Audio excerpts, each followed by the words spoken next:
میں مہندی آرٹسٹ تھی۔ میں بڑے بڑے گھروں پر مہندی لگانے جاتی تھی۔ آج بھی میں مہندی لگا رہی تھی جب دلہن بولی، تم میری جگہ نکاح کا جوڑا پہن کر بیٹھ جاؤ، میں بدلے میں تمہیں لاکھوں دوں گی۔ مجھے پیسوں کی ضرورت تھی، میں مان گئی اور سوچا جب سب کو پتہ چلے گا کہ میں دلہن نہیں تو جھوٹ کہہ دوں گی کہ دلہن نے زبردستی ایسا کروایا۔ میں نے یوں ہی کیا، پر جب نکاح کے وقت سب کو سچ پتہ چلا تو دلہے نے غصے سے مجھ سے ہی نکاح کر لیا اور اسی وقت اپنے گھر ہی لے گیا۔ میں ڈر سے کانپ گئی جب وہ مجھے کمرے میں لے گیا، اور جب میں نے کہہ دیا ہے کہ کوئی بھی اس کمرے میں داخل نہیں ہوگا تو کیا تم لوگوں کو میری ایک بار کہی ہوئی بات سمجھ میں نہیں آتی؟ یہ گھر ملک شہریار کا ہے اور یہاں پر مرضی بھی ملک شہریار کی ہی چلے گی۔ اس کی روبدار آواز سن کر میرا پورا وجود خوف سے کانپنے لگا۔ میں اسے بتانا چاہتی تھی کہ میں یہاں پر اپنی مرضی سے نہیں آئی بلکہ مجھے چھوٹی مالکن نے بھیجا ہے، مگر وہ میری کوئی بھی بات سننے کے لیے تیار ہی نہیں تھا اور مجھ میں بھی اتنی ہمت نہیں ہو رہی تھی کہ میں نظر اٹھا کر دیکھ سکوں کہ سامنے کھڑا انسان ہے کون۔ اس انسان کی آواز پہ دہشت ہی اس قدر تھی کہ دل کانپ اٹھا تھا۔ سمرین جلدی سے بھاگتی ہوئی کمرے کے اندر داخل ہوئی۔ مجھے دیکھ کر وہ پریشان ہو گئی۔ اس نے میرے کندھے پر ہاتھ رکھا اور مجھے تسلی دی۔ میں مکمل طور پر خاموش تھی، الفاظ میرا ساتھ ہی نہیں دے رہے تھے۔ اور پھر سامنے کھڑا شخص چلاتے ہوئے کہنے لگا، اب کیا بت بن کر ساری زندگی میرے سامنے کھڑے رہنے کا ارادہ ہے یا پھر یہاں سے جاؤ گی بھی؟ سمرین نے میرا ہاتھ پکڑا اور مجھے لے کر باہر نکل گئی۔ میری آنکھوں سے تیزی سے آنسو بہہ رہے تھے۔ یہ وہ ذلت تھی جسے میں زندگی میں پہلی بار برداشت نہیں کر رہی تھی، بلکہ اس سے پہلے بھی نہ جانے کتنے لوگ مجھے ذلیل و رسوا کر چکے تھے، مگر نہ جانے کیوں آج دل بہت زیادہ دکھ رہا تھا۔ آج سینے میں شدید تکلیف ہو رہی تھی۔ زندگی میں پہلی بار میرا دل چاہ رہا تھا کہ میں مر جاؤں۔ شرمندگی کا احساس تھا جو مجھے اندر سے کھائے چلے جا رہا تھا، اور میرے دل میں شدت سے یہ خواہش جا رہی تھی کہ اللہ تعالیٰ مجھے اپنے پاس بلا لے، مجھے میرے والدین کے پاس لے جائے، کیونکہ یہ دنیا مجھے قبول نہیں کر پا رہی تھی اور نہ ہی یہ دنیا مجھ پر ترس کھا رہی تھی۔ یہاں تک کہ میرے اپنے سگے ماموں جو مجھ سے ہمیشہ ہی محبت کا اظہار کرتے تھے، جو جب بھی ہمارے گھر آتے تھے سب سے پہلے آ کر مجھ سے ملاقات کرتے تھے اور میرے لیے ڈھیروں چیزیں لاتے تھے، آج وہی ماموں نظر اٹھا کر میرے چہرے کی طرف دیکھنا پسند نہیں کر رہے تھے۔ آج انہی ماموں جان کو میرے وجود سے گھن محسوس ہو رہی تھی۔ وجہ صرف اور صرف یہ تھی کہ میری وہ ماں جس کی وجہ سے وہ مجھ سے محبت جتاتے تھے وہ اس دنیا میں نہیں رہی تھی۔ مجھے اپنی دادی جان پر بھی غصہ آ رہا تھا جنہوں نے نہ جانے کیا سوچ کر مجھے یہاں پر بھیج دیا تھا۔ جب امی کی وفات کے دن ممانی جان میرے گھر آئی تھیں تو انہوں نے مجھے کمرے میں بلا کر صاف الفاظ میں کہہ دیا تھا کہ میری ان کے گھر میں کوئی بھی جگہ نہیں ہوگی، میرے لیے بہتر یہ ہے کہ میں اپنی دادی کے گھر میں ہی ٹھہری رہوں، اور اگر میں نے ان کے گھر جانے کی کوشش کی تو میرے ساتھ بہت ہی برا سلوک رکھا جائے گا۔ ان کا لہجہ اٹل تھا اور بہت تلخ تھا۔ میں بہت زیادہ ڈر گئی تھی۔ میں نے دل ہی دل میں فیصلہ کر لیا تھا کہ مر جاؤں گی لیکن اس عورت کے گھر کبھی بھی قدم نہیں رکھوں گی۔ پچھلے دنوں حالات ہی کچھ ایسا پیدا ہو گئے کہ نہ چاہتے ہوئے بھی مجھے گھر سے نکلنا پڑا اور اپنے ماموں کے گھر کا رخ کرنا پڑا۔ دادو کے ساتھ چچا جان کی بھی فیملی رہتی تھی، جن کا ایک بہت ہی عیاش بیٹا تھا جو نہ صرف جوئے کی لت میں ملوث تھا بلکہ اس کے ساتھ ساتھ اپنی بہنوں اور ماں پر بھی بہت ظلم کرتا تھا۔ وہ جب بھی شراب پی کر گھر واپس آتا تھا تو چچی جان پر ہمیشہ ہی ہاتھ اٹھاتا تھا۔ اسے چھڑوانے کے چکر میں اس کی بہنیں بھی زخمی ہو جاتی تھیں، مگر اسے تو جیسے کسی چیز کی کوئی ہوش ہی نہیں ہوتی تھی۔ یوں لگتا تھا جیسے اسے کسی کی بد دعا لگی ہو۔ وہ پچھلے کچھ دنوں سے مجھے عجیب و غریب نظروں سے دیکھ رہا تھا۔ اب وہ گھر سے باہر زیادہ نہیں نکلتا تھا بلکہ میرے کمرے کے آگے پیچھے ہی ٹہلتا رہتا تھا۔ یہ سب خطرے کا الارم تھا جسے میں جان بوجھ کر نظر انداز کر رہی تھی، اور پھر ایک دن وہ خطرہ کھل کر میرے سامنے آ ہی گیا۔ چچی جان مسکراتے ہوئے میرے کمرے کے اندر داخل ہوئیں اور جلدی سے دروازہ بند کرتے ہوئے کہنے لگی، میں تمہارے لیے ایک بہت بڑی خوشخبری لائی ہوں۔ چچی جان کا انداز دیکھ کر میں بھی خوش ہو گئی۔ میں نے یہی سوچا کہ شاید میرے ماموں جان نے مجھے قبول کر لیا ہے اور اپنے گھر رہنے کے لیے بلا لیا ہے، مگر جب میں نے ان کی اگلی بات سنی تو مجھے لگا کہ میرے قدموں کے نیچے سے زمین نکل گئی ہے۔ جس بات کو وہ میرے لیے خوشخبری قرار دے رہی تھی وہ میرے لیے ذلت سے کم نہیں تھی۔ چچی جان نے مجھے بتایا کہ ان کا بیٹا حماد مجھ سے نکاح کرنا چاہتا ہے۔ میں جلدی سے اپنے بستر پر اٹھ بیٹھی اور چیختے ہوئے کہا کہ ایسا کسی بھی صورت ممکن نہیں ہو سکتا۔ میں کسی بھی صورت ایک شرابی انسان سے نکاح نہیں کر سکتی۔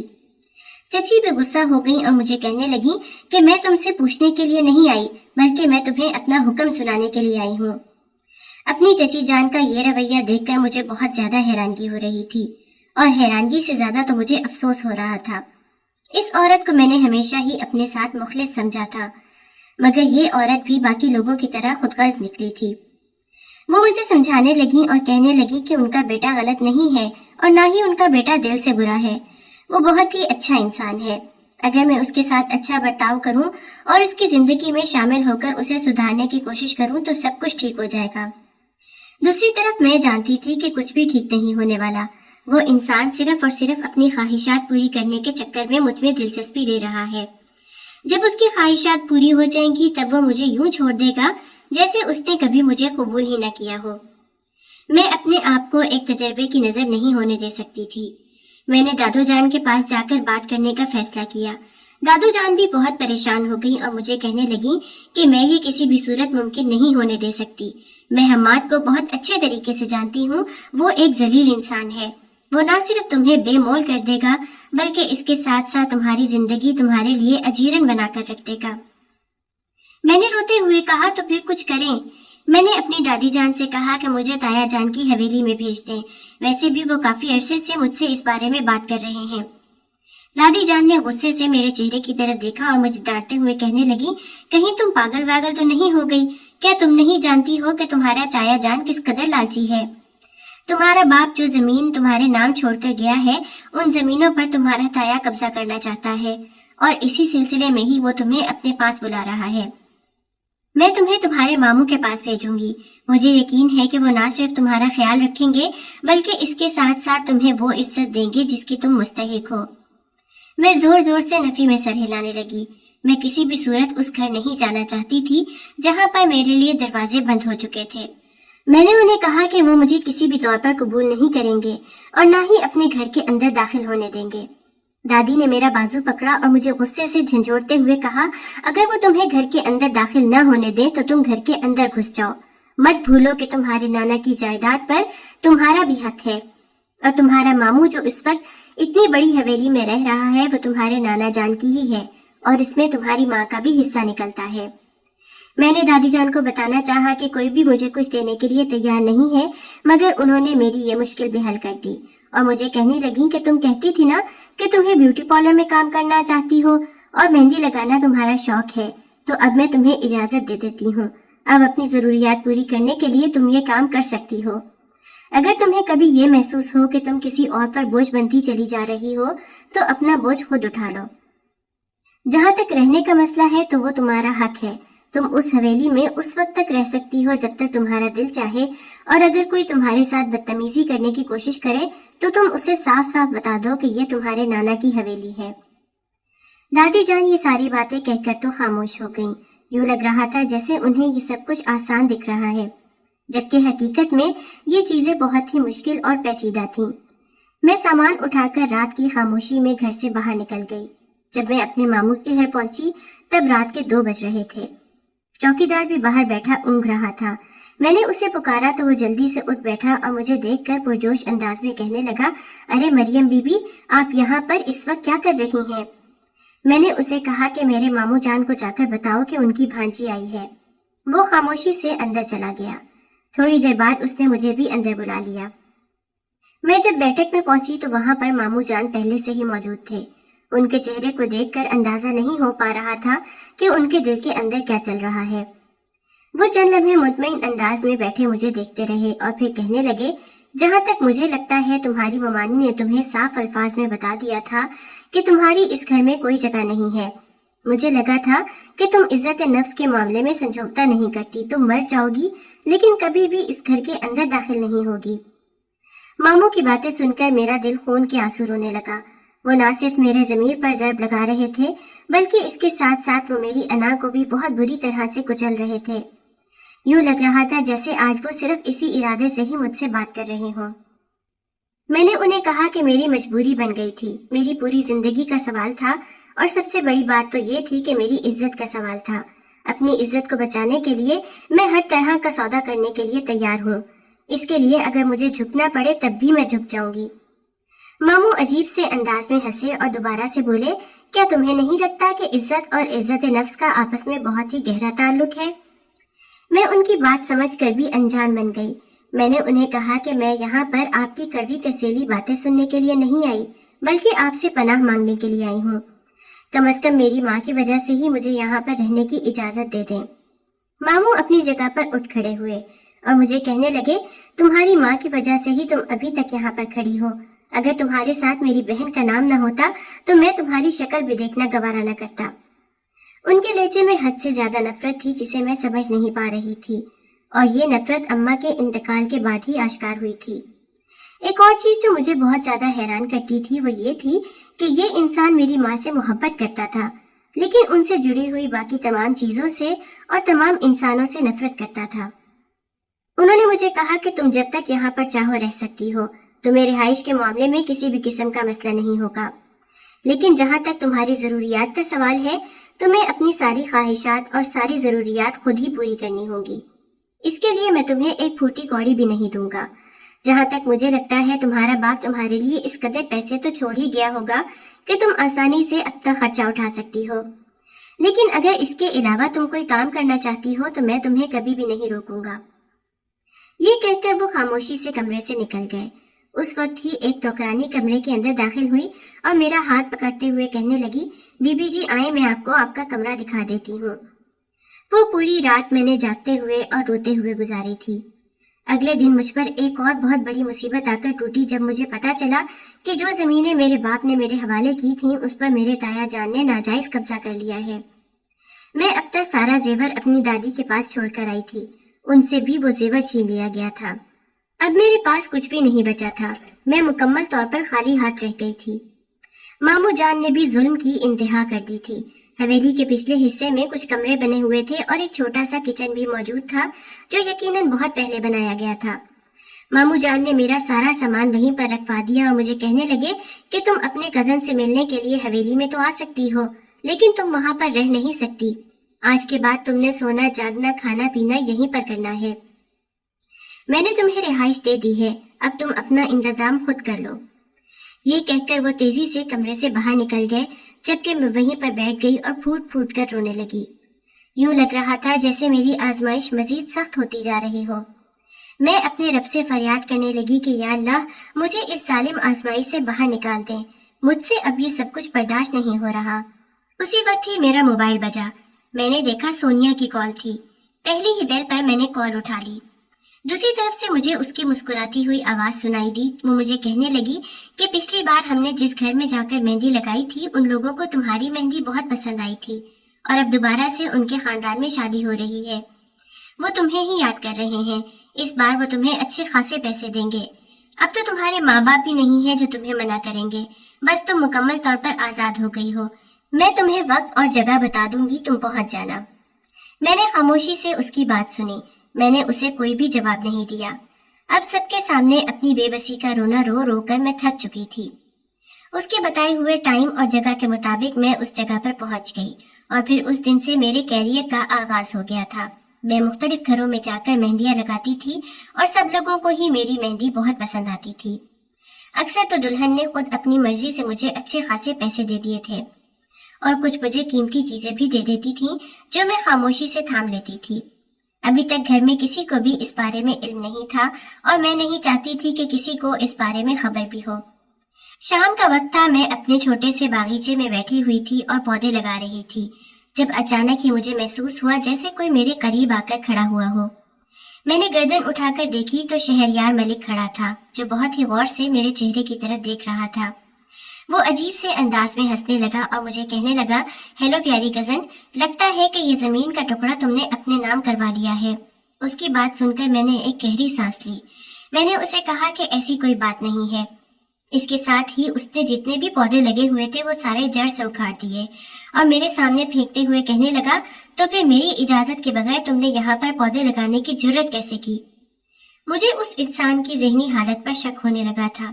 میں نے غصے اور بے یقینی کے ملے جلے تاثرات سے اس کی طرف دیکھا۔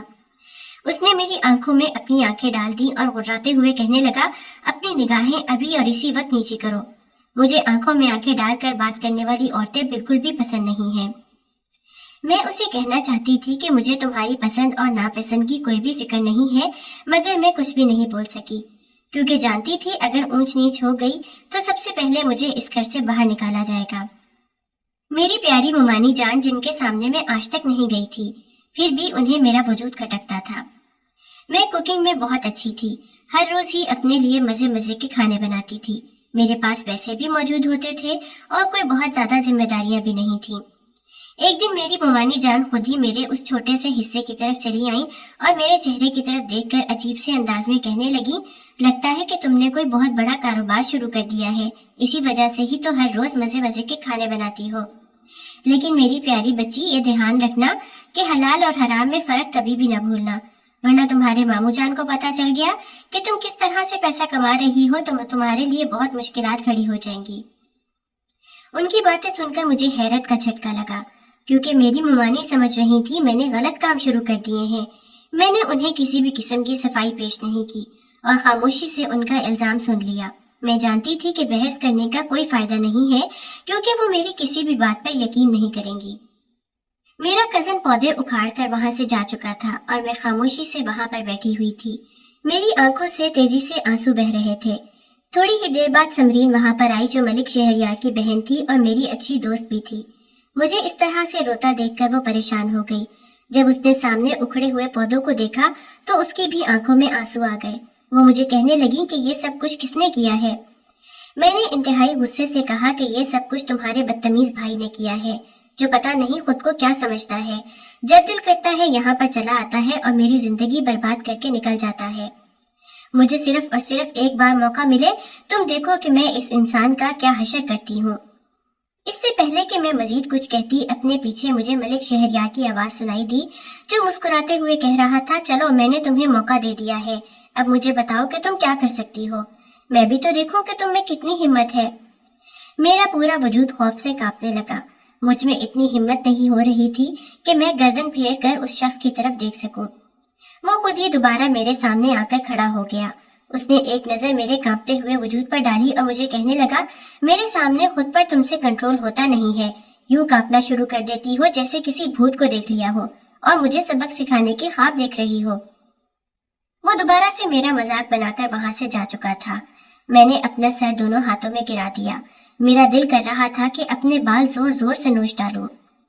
میں اس انسان کو مخاطب نہیں کرتی تھی اور نہ ہی میری اس انسان سے کسی قسم کی ذاتی دشمنی تھی۔ اس کے باوجود بھی یہ انسان ہر معاملے میں ٹانگ اڑاتا تھا، ہمیشہ ہی مجھے تنگ کرتا تھا۔ کبھی کبھار تو ویسا ہوتا تھا کہ میں گھر میں کھانا بنا رہی ہوتی تھی جب یہ پہنچ جاتا تھا، بلا وجہ ہی یہ میرے کھانے میں نقص نکالتا تھا۔ ایک دن میں اپنے لیے چاول بنا رہی تھی جب دروازے پر دستک ہوئی۔ مجھے پتا تھا کہ یہ ملک شہریار ہی ہوگا۔ میں دروازہ نہیں کھولنا چاہتی تھی، لیکن جب 3 سے 4 بار دستک ہوئی تو مجبوراً مجھے دروازہ کھولنا پڑا۔ سامنے ہی وہ کھڑا مسکرا رہا تھا۔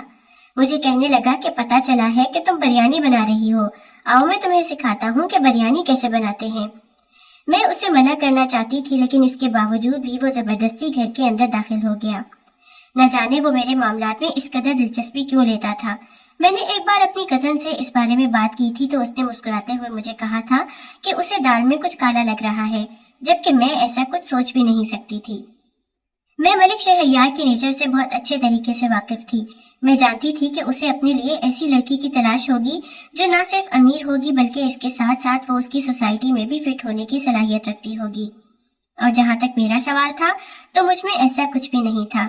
میرے پاس جتنی جائیداد تھی اس پر میرے تایا جان قبضہ کر چکے تھے اور میرے ماموں جان بھی میرے خلاف تھے، وہ مجھے اپنانا چاہتے ہی نہیں تھے۔ میں اسے کچن میں جانے سے روکنا چاہتی تھی، لیکن وہ زبردستی کچن میں جا کر کھڑا ہو گیا اور پھر اس کے ساتھ ہی وہ چاول دھونے کے لیے سنک کی طرف بڑھ گیا۔ آج میں نے اسے منع کرنے کا ارادہ ملتوی کر دیا اور بہت ہی غور سے اس کی حرکتوں کو دیکھنے لگی جو دل جمعی سے کام کر رہا تھا۔ اس کے ساتھ ساتھ وہ چھوٹی چھوٹی باتیں کرنے لگا اور مجھے کہنے لگا کہ جب میں ملک سے باہر تعلیم حاصل کرنے کے لیے گیا تھا تب میں اپنے اپارٹمنٹ میں بالکل اکیلا رہتا تھا، تب میں خود ہی کھانا بنایا کرتا تھا، اسی وجہ سے ہی مجھے یہ سب کچھ آیا ہے۔ اب دیکھو میں تمہیں دنیا کی سب سے بہترین بریانی بنا کر دکھاؤں گا۔ میں نے چڑھتے ہوئے کہا کہ اگر آپ کو کھانا بنانے کا اتنا ہی شوق ہے تو آپ اپنے کچن میں جا کر کیوں نہیں کھانا بناتے؟ میرا بھی جینا حرام کیا ہوا ہے۔ آپ کو اندازہ نہیں ہے کہ جب آپ کے والدین کو اس بارے میں پتہ چلے گا تو وہ نہ صرف مجھے اس گھر سے باہر نکال دیں گے بلکہ مجھے ذلیل و رسوا کر کے رکھ دیں گے۔ ارے تم ممی اور ڈیڈی سے اتنا زیادہ ڈرتی کیوں ہو؟ میرے چہرے پر ایک پھیکی سی مسکراہٹ آ گئی۔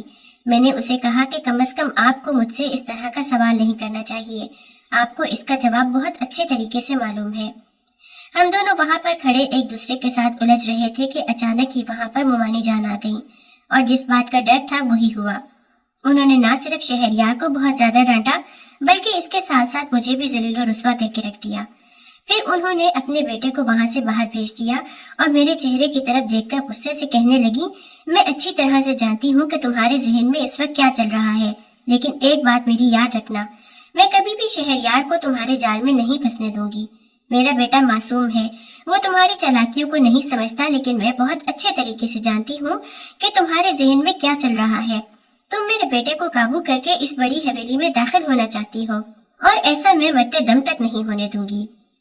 اس کے بعد انہوں نے ایک کارڈ میرے حوالے کیا اور مجھے کہنے لگی کہ تمہاری یہ حرکتیں میں پچھلے کچھ دنوں سے نوٹ کر رہی ہوں، اور انہی دنوں ہی میں نے ایک بہت بڑا قدم اٹھایا تھا۔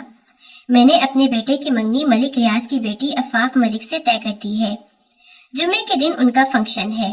یہ کارڈ میں تمہیں اس لیے دینے کے لیے نہیں آئی کہ میں تمہیں دعوت دے رہی ہوں، بلکہ اس لیے دینے کے لیے آئی ہوں تاکہ میں تمہیں بتا سکوں کہ اب میرا بیٹا مکمل طور پر تمہارے ہاتھ سے نکل چکا ہے۔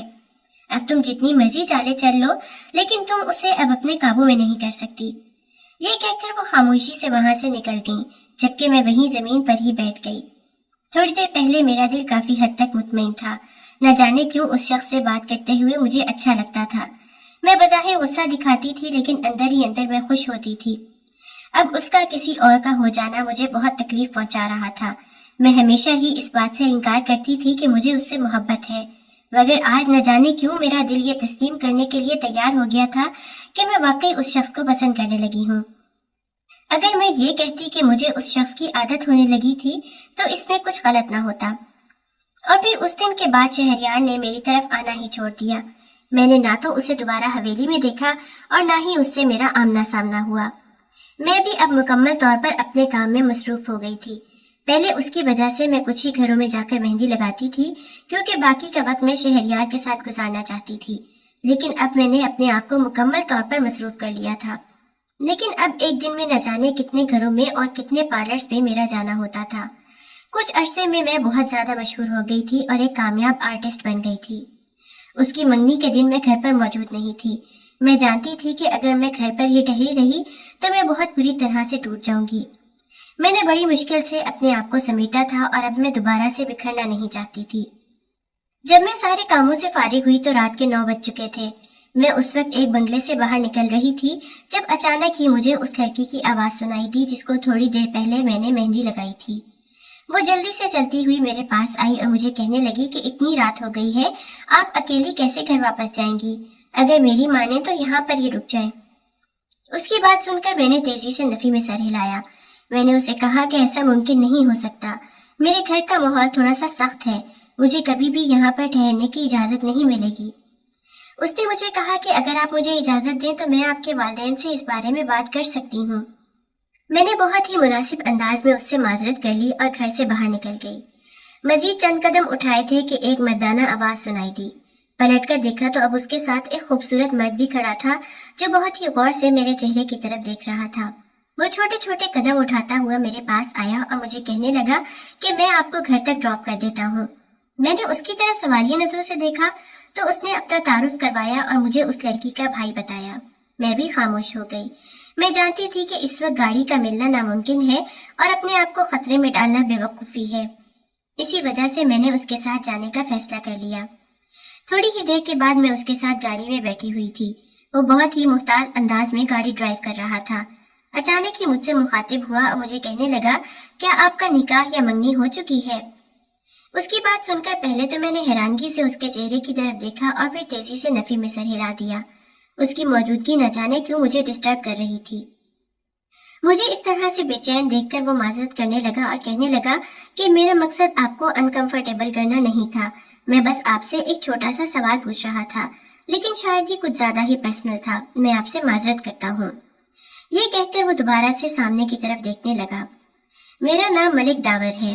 اس کی بات سن کر میں نے ایک گہری سانس لی، کیونکہ جہاں پر بھی میں جاتی تھی وہاں پر مجھے ملک ہی ملتے تھے۔ یوں لگ رہا تھا جیسے میری برادری کے سب لوگ ایک ہی جگہ پر جمع ہو گئے ہوں۔ پھر اس نے مجھ سے میرا نام پوچھا تو میں نے اسے صرف مریم بتایا۔ ملک میں نے نظر انداز کر دیا تھا۔ میں نہیں چاہتی تھی کہ یہاں پر اس سے کسی بھی قسم کی رشتہ داری نکل آئے۔ اس کے بعد وہ مجھ سے پوچھنے لگا کہ کیا آپ یہ کام مجبوری کے تحت کر رہی ہیں یا آپ کا شوق ہے؟ اب میری ہمت جواب دے چکی تھی۔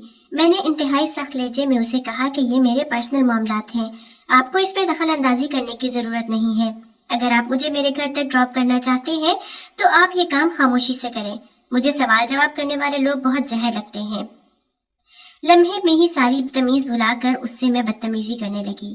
پہلے تو اس کا منہ حیرت سے کھلے کا کھلا رہ گیا، پھر اس کے ماتھے پر بل پڑ گئے، مگر اس نے اپنے لبوں سے ایک بھی بات ادا نہیں کی تھی۔ اب وہ لب بھینچے گاڑی ڈرائیو کر رہا تھا۔ مجھے بھی اپنی غلطی کا احساس ہو گیا، کیونکہ اس کی بہن نے مجھے اچھے خاصے پیسے دیے تھے اور میری بہت زیادہ عزت کی تھی، جبکہ میں نے احسان فراموشوں کی طرح لمحوں میں ہی اس عزت اور ان پیسوں کو نظر انداز کر کے اس کے ساتھ بدتمیزی کر دی تھی۔ جب میں گاڑی سے اترنے لگی تو میں نے اس سے معذرت کی اور پھر تیزی سے اندر کی طرف بھاگ گئی۔ دور تک مجھے اپنی کمر پر کسی کی نظروں کی تپش کا احساس ہوا تھا۔ جب اس چھوٹے سے گھر کے اندر جا کر میں نے ان کھڑکی سے باہر جھانکا تو دیکھا وہ گاڑی ابھی تک وہاں پر رکی ہوئی تھی اور وہ میرے چہرے کی طرف ہی دیکھ رہا تھا۔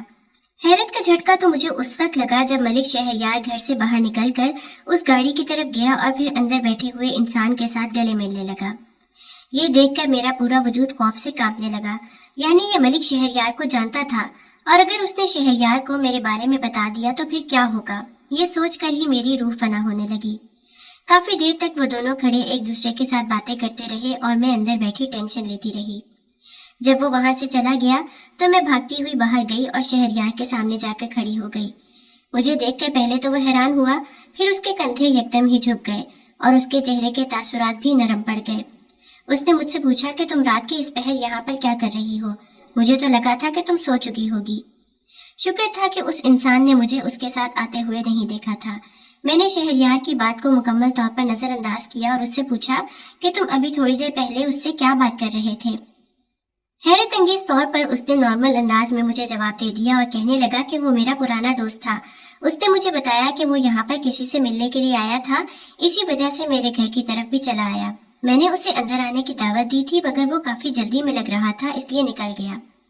میں نے اس سے پوچھا کیا اس کے علاوہ اس نے تم سے کسی بھی قسم کی کوئی بات نہیں کی؟